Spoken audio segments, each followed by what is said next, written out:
بسم اللہ الرحمن الرحیم۔ طالبات، آج میں آپ کو اپنے 7ویں لیکچر میں خوش آمدید کہتی ہوں۔ آج ہم آپ کی سرمایہ اردو کی کتاب کے صفحہ نمبر 95 پر مولانا ظفر علی خان کی نظم کا مطالعہ کریں گے۔ سب سے پہلے جو ہمارا سبقی اشارہ ہے وہ مولانا ظفر علی خان کا مختصر سا تعارف، پھر حمد کی بلند خوانی، پھر الفاظ کے معنی اور پھر اشعار کا مفہوم۔ تو اس طرح آج ہم اپنا سبق جو ہے وہ مکمل کریں گے۔ طالبات، مولانا ظفر علی خان ایک جید صحافی تھے، کہنہ مشق ادیب تھے اور ایک بہت ہی بھرپور شاعر تھے۔ آپ کی شاعری میں سب سے اہم بات یہ ہے کہ آپ نے جو حمدیہ کلام پیش کیا ہے اس کا کوئی جواب نہیں، اور حمدیہ کلام کے ساتھ ساتھ آپ کا جو مرغوب کلام ہے وہ نعت رسول مقبول صلی اللہ علیہ وآلہ وسلم ہے۔ مولانا صاحب عشق رسول سے سرشار تھے اور آپ کی نعتیں پڑھ کر رسول پاک صلی اللہ علیہ وآلہ وسلم کے والہانہ عشق کا پتہ چلتا ہے، اور آپ کی حمد کو دیکھ کر پروردگار عالم کے ساتھ ان کی محبت کا پتہ ملتا ہے۔ تو طالبات، اب ہم حمد کی بلند خوانی کریں گے، اور میں امید کرتی ہوں کہ آپ میرے ساتھ ساتھ اس نظم کو پڑھیں گی تاکہ آپ کا لہجہ اور تلفظ جو ہے وہ درست ہو سکے۔ سب سے پہلا شعر ہے: پہنچتا ہے ہر ایک مہکش کے آگے دور جام اس کا، کسی کو تشنہ لب رکھتا نہیں ہے لطف عام اس کا، گواہی دے رہی ہے اس کی یکتائی پہ ذات اس کی، دوئی کے نقش سب جھوٹے ہے سچا ایک نام اس کا، ہر ایک ذرہ فضا کا داستاں اس کی سناتا ہے، ہر ایک جھونکا ہوا کا آ کے دیتا ہے پیام اس کا، سراپا معصیت میں ہوں سراپا مغفرت وہ ہے، خطا کوشی روش میری خطا پوشی ہے کام اس کا، میری افتادگی بھی میرے حق میں اس کی رحمت تھی، میری افتادگی بھی میرے حق میں اس کی رحمت تھی، کہ گرتے گرتے بھی میں نے لیا دامن ہے تھام اس کا، ہوئی ختم اس کی حجت اس زمیں کے بسنے والوں پر، کہ پہنچایا ہے ان سب تک محمد نے کلام اس کا، بجھاتے ہی رہے پھونکوں سے کافر اس کو رہ رہ کر، بجھاتے ہی رہے پھونکوں سے کافر اس کو رہ رہ کر، مگر نور اپنی ساعت پر رہا ہو کر تمام اس کا۔ طالبات، آپ نے نظم کی بلند خوانی سنی، اب ہم مشکل الفاظ کے معنی دیکھیں گے، تو آپ میرے ساتھ ساتھ مشکل الفاظ کے معنی دیکھتی جائیں گی، اور میں امید کرتی ہوں کہ آپ کے ہاتھ میں قلم ہوگا، آپ کتاب پہ الفاظ کو خط کشید کرتی جائیں گی اور پھر معنی بھی لکھتی جائیں گی۔ پہلے شعر میں لفظ ہے میں کش۔ میں کا مطلب شراب، کش کا مطلب پینے والا، میں کش شراب پینے والا، جام وہ پیالہ جس میں شراب پی جاتی ہے، تشنا پیاسا، لطف عام عمومی رحمت اللہ تعالیٰ کی عام رحمت، یکتائی یکتا ہونا، ایک ہونا، اکیلا ہونا، وحدہ لا شریک ہونا، احد ہونا، دوئی دوسرا، اللہ تعالیٰ کی ذات کے ساتھ کسی دوسرے کو شریک کار خداوندی کر لیا جائے۔ اور آگے ہمارا شاعر کہتا ہے پیام۔ پیام مشکل لفظ جو ہے وہ پیام ہے شعر میں۔ پیام یعنی پیغام، یعنی خبر، پیام پیغام خبر وغیرہ۔ سراپا معصیت، سراپا سر سے پاؤں تک، معصیت گناہ۔ سراپا مغفرت، سر سے پاؤں تک معاف کرنے والا۔ خطا کوشی، خطاؤں کو کرنے والا، روش طریقہ، خطا پوشی، خطاؤں کو ڈھانک دینے والا، خطاؤں پہ پردہ ڈال دینے والا، خطاؤں کو معاف کر دینے والا۔ افتادگی گرنا، گر جانا، اپنے مقام سے گر جانا، حقیر ہو جانا، ذلیل ہو جانا، گر جانا۔ رحمت اللہ تعالیٰ کی مہربانی کو کہا جاتا ہے، حجت دلیل کو کہا جاتا ہے، اور کلام سے مراد قرآن پاک ہے، اللہ تعالیٰ کا کلام۔ کافر انکار کرنے والا، اللہ تعالیٰ کی ذات کا انکار کرنے والا، یعنی جو اللہ تعالیٰ کو وحدہ لا شریک نہیں مانتا، اس کے بھیجے ہوئے دین کو نہیں مانتا، انکار کرتا ہے، اس کو کافر کہا جاتا ہے۔ 7 وقت کو کہتے ہیں، 7 وقت ہے، نور روشنی ہے، اور ایسا اور کوئی مشکل لفظ نہیں ہے جو میں آپ کو بتاؤں، اور یہ حبسیات میں سے مولانا ظفر علی خان کا یہ کلام جو ہے وہ لیا گیا ہے۔ میں امید کرتی ہوں کہ آپ نے یہ سارے معنی جو ہیں وہ لکھ لیے ہوں گے اور نظم کو اچھی طرح پڑھا ہوگا۔ اور میں آپ کو عموماً طالبات یہ کہا کرتی ہوں کہ شاعری کو پڑھنے کا بہترین، سیکھنے کا اور پڑھنے کا بہترین طریقہ یہ ہوتا ہے کہ آپ بلند خوانی بھی کریں اور آہستہ خوانی بھی کریں،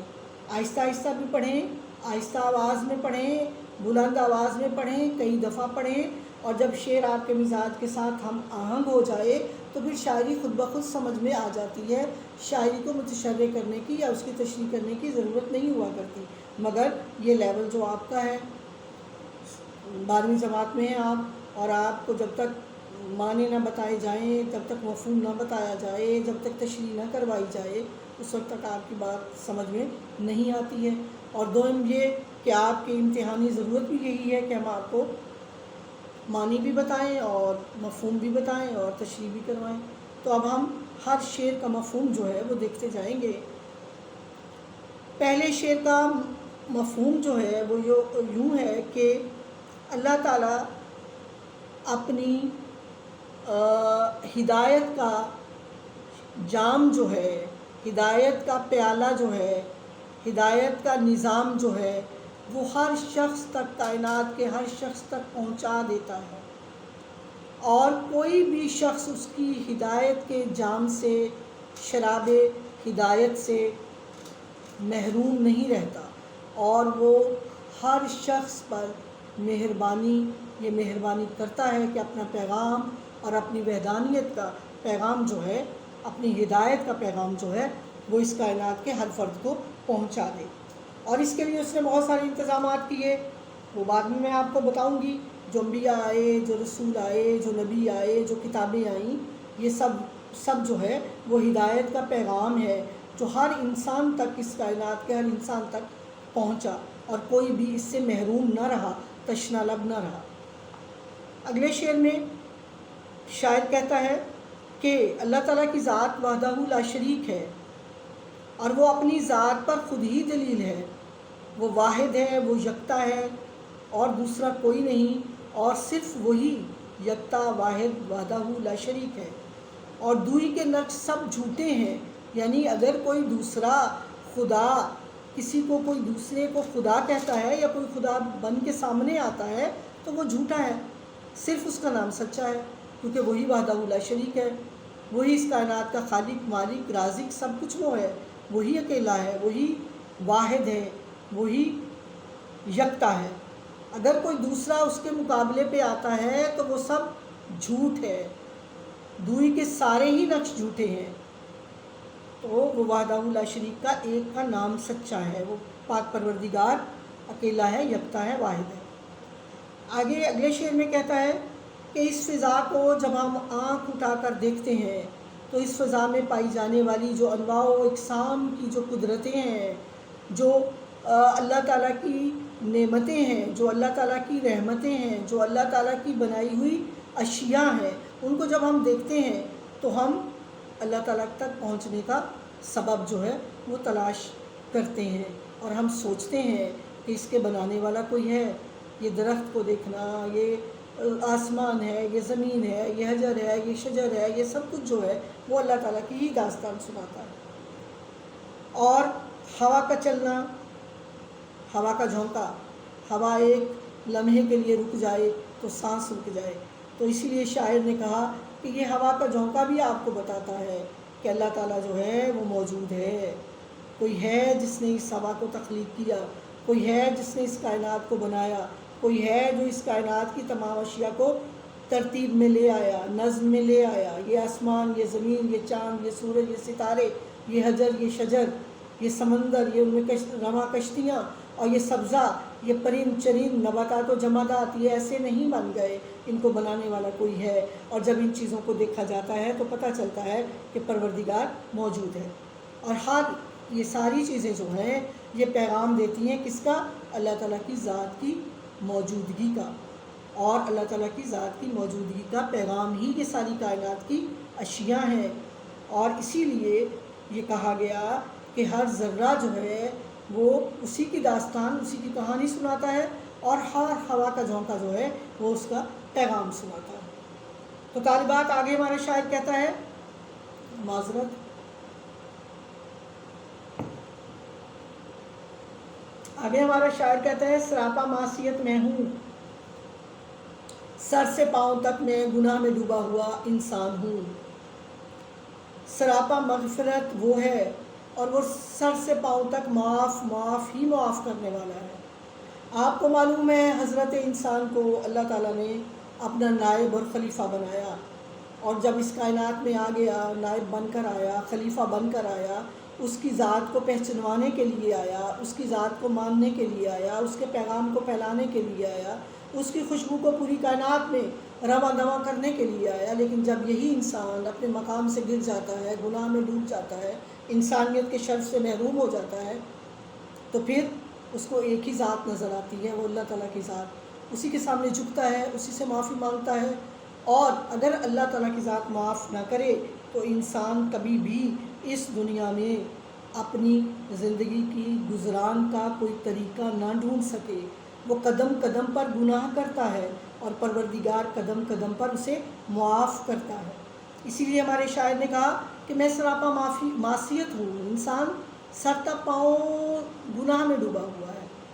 اور وہ سراپا اور مغفرت ہے، وہ ہمیشہ معاف کرتا ہے، اور وہ ہمیشہ کیا، لمحہ بلمحہ معاف کرتا ہے، ہمہ دم معاف کرتا ہے، ہمیشہ معاف کرتا ہے، سراسر معاف کرتا ہے۔ اگر اس کی معافی نہ ہو تو انسان کو سانس لینا بھی مشکل ہو جائے۔ تو پروردگار معاف کرنے والا، انسان خطا کوش ہے، انسان ہمیشہ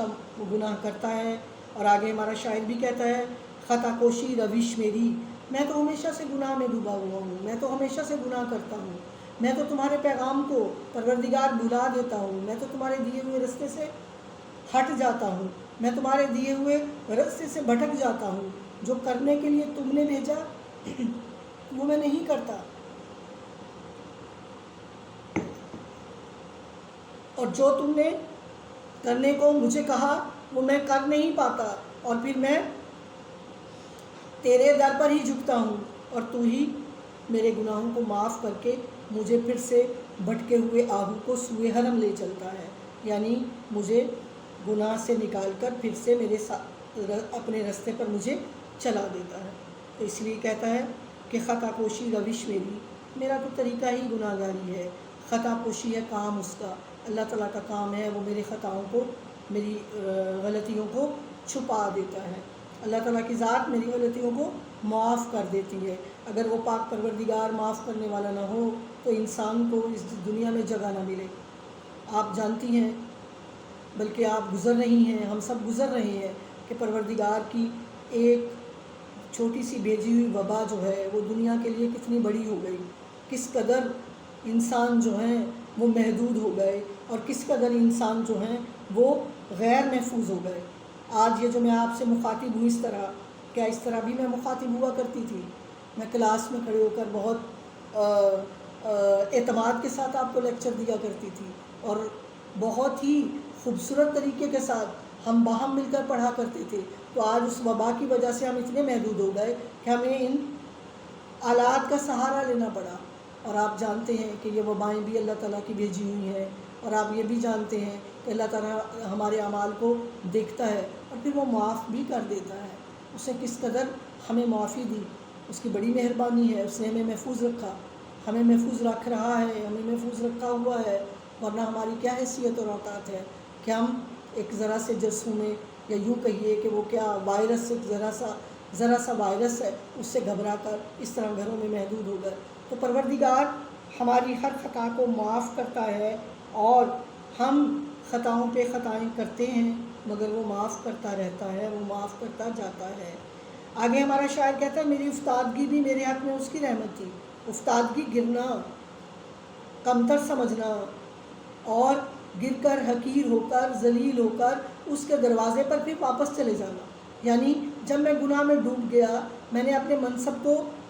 منصب کو پہچانا نہیں، میں نے اپنی ڈیوٹیز کو، فرائض کو ادا نہیں کیا، اور جب مجھے میرے ضمیر نے جھنجھوڑا اور میں اس افتادگی میں اللہ تعالیٰ کے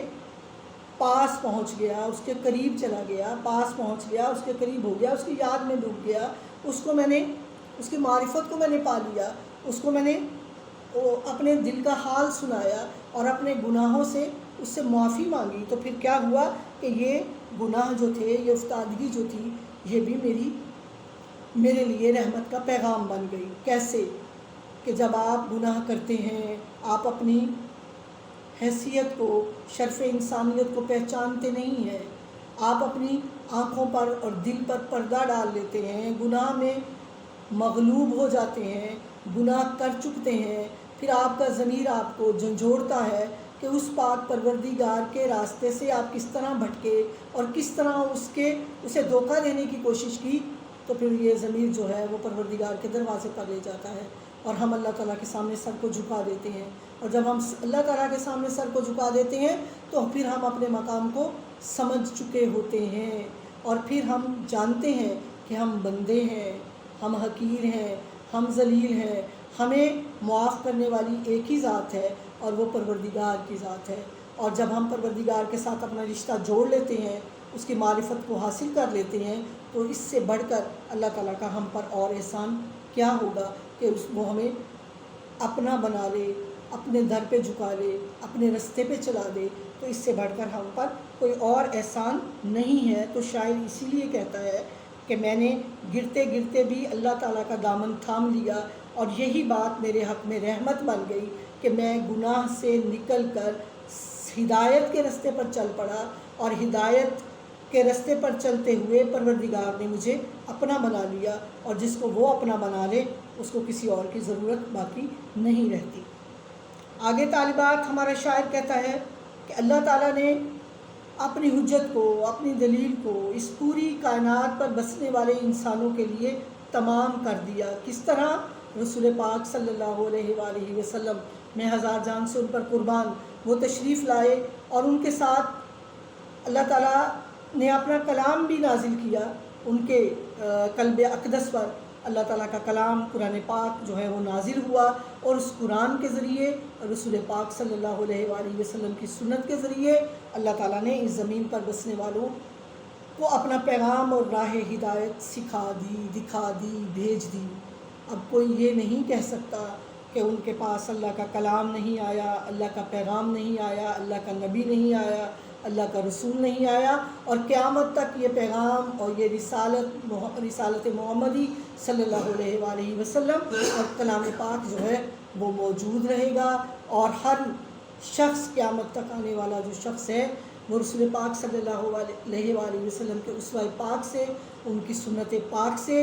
ہدایت پاتا رہے گا، اور ان پر جو نازل ہونے والا قرآن ہے یہ قیامت تک کے انسانوں کے لیے ضابطۂ حیات ہے، ضابطۂ اخلاق ہے، ضابطۂ حیات ہے۔ تو اس ضابطۂ حیات سے آنے والے، قیامت تک آنے والے انسان جو ہیں وہ ہدایت پاتے رہیں گے، اور کوئی یہ نہیں کہہ سکتا کہ ان تک اللہ تعالیٰ کا پیغام نہیں پہنچا۔ طالبات آخری شعر میں ہمارا شاعر کہتا ہے کہ بجھاتے ہی رہے پھونکوں سے کافر اس کو رہ رہ کر۔ کافر آپ کو میں نے بتایا نہ ماننے والے، اور بجھاتے ہی رہے، کس کو بجھاتے رہے؟ بجھاتے رہے دین اسلام کو۔ رسول پاک صلی اللہ علیہ وآلہ وسلم نے جو ہی اپنی رسالت کا اعلان فرمایا اور اللہ تعالیٰ کی وحدانیت کی تبلیغ فرمائی، تو سارا زمانہ ان کا دشمن بن گیا، اور آپ یہ جانتی ہیں کہ مسلمانوں کو کتنی دفعہ ہجرت کرنا پڑی، اور کتنی جنگیں جو ہیں وہ مسلمانوں نے کافروں کے ساتھ لڑیں، اور کافروں نے کس کس طرح رسول پاک صلی اللہ علیہ وآلہ وسلم کو ستایا، مسلمانوں کو ستایا اور مسلمانوں کو اور رسول پاک صلی اللہ علیہ وآلہ وسلم کو جھٹلایا۔ وہ اولین مسلمان، پھر اس کے بعد ایک جماعت بن گئی اور اس جماعت پر بھی ظلم و ستم تو ہوتے رہے۔ اور آپ یہ جانتی ہیں کہ آج تک بھی اسلام کے خلاف غیر اسلامی طاقتیں، غیر مسلم قوتیں جو ہیں وہ متحد رہتی ہیں۔ یہ اول سے ہے، یہ ازل سے ہے اور آخر تک یہ رہے گا۔ اور جیسا کہ رسول پاک صلی اللہ علیہ وآلہ وسلم کو ستایا گیا، آپ کی حدیث پاک ہے کہ جتنا مجھے ستایا گیا کسی اور نبی کو نہیں ستایا گیا۔ اور آپ یہ بھی جانتی ہیں کہ کیسی کیسی رکاوٹیں دین اسلام کے راستے میں کافروں نے کھڑی کی، کتنی جنگیں کافروں نے مسلمانوں کے ساتھ لڑی اور کتنے غزوات ہوئے، اور کس طرح اسلام جو ہے وہ ان مشکلات سے پھر نکلا اور رسول پاک صلی اللہ علیہ وآلہ وسلم کی سرکردگی میں اس کائنات میں پھیلا۔ اور یہ اسلام پھیلتا ہی رہے گا، کیونکہ اللہ تعالیٰ نے اس کو بنایا ہی پھیلنے کے لیے ہے۔ اور آپ جانتی ہیں قرآن پاک میں ارشاد خداوندی بھی ہے کہ قل جاء الحق وزهق الباطل ان الباطل کان زہوقا، کہو کہ باطل حق آ گیا، باطل مٹ گیا، کیونکہ باطل جو ہے وہ تو ہے ہی مٹنے کے لیے۔ تو باطل جو ہے وہ مٹنے کے لیے ہی ہوتا ہے۔ کافر جو ہیں وہ اپنی پھونکوں سے چراغ اسلام کو، چراغ محمدی صلی اللہ علیہ وآلہ وسلم کو لاکھ کوشش کرتے رہیں بجھانے کی، مگر پھونکوں سے یہ چراغ بجھایا نہ جائے گا۔ تو اسی لیے ہمارے شاعر نے کہا کہ کافروں نے بڑی کوشش کی اس نور کو ختم کرنے کی، مگر یہ نور جو ہے وہ اپنی ساعت پر، اپنے وقت پر تمام ہو کر رہا۔ اور آپ کو معلوم ہے خطبہ حجۃ الوداع میں رسول پاک صلی اللہ علیہ وآلہ وسلم نے ارشاد فرمایا تھا کہ اللہ تعالیٰ کی یہ وحی ہے جو آخری کلام نازل ہوا کہ ہم نے دین اسلام کو مکمل کر دیا آج کے دن، اور ہم نے آپ کے لیے دین اسلام کو پسند کر لیا، اور دین اسلام جو ہے وہ آپ کا دین ہے۔ تو طالبات اسلام کو، مسلمانوں کو ختم کرنے کی سازشیں، کوششیں اول سے ہیں، آخر تک رہیں گی، لیکن دین اسلام جو ہے وہ پھیلتا پھیلتا پھیلتا ہی جائے گا، اور ایک وقت وہ آئے گا کہ پوری عالمین پر، پوری کائنات پر اسلام کا پرچم لہرائے گا۔ یہ اللہ تعالیٰ کا وعدہ ہے۔ اللہ تعالیٰ کا نور جو ہے وہ ہمیشہ کائنات میں موجود رہے گا، اور قیامت تک یہ اسلام جو ہے وہ باقی رہے گا۔ رسول پاک صلی اللہ علیہ وآلہ وسلم کی شریعت لائی ہوئی شریعت باقی رہے گی، آپ کا کلام جو ہے جو آپ پر نازل ہوا وہ باقی رہے گا، اور اسلام پھیلتا ہی جائے گا۔ آج کے لیے ہمارا یہی سبق تھا۔ ہم نے حمد کو پڑھ لیا، مفہوم بھی دیکھ لیا، معنی بھی دیکھ لیے، اور اس کی بلند خوانی بھی کر لی۔ مولانا ظفر علی خان کا مختصر سا تعارف جو ہے وہ بھی پیش کیا۔ تو طالبات میں اب آپ سے اجازت چاہوں گی۔ اللہ حافظ، وما علینا الا البلاغ۔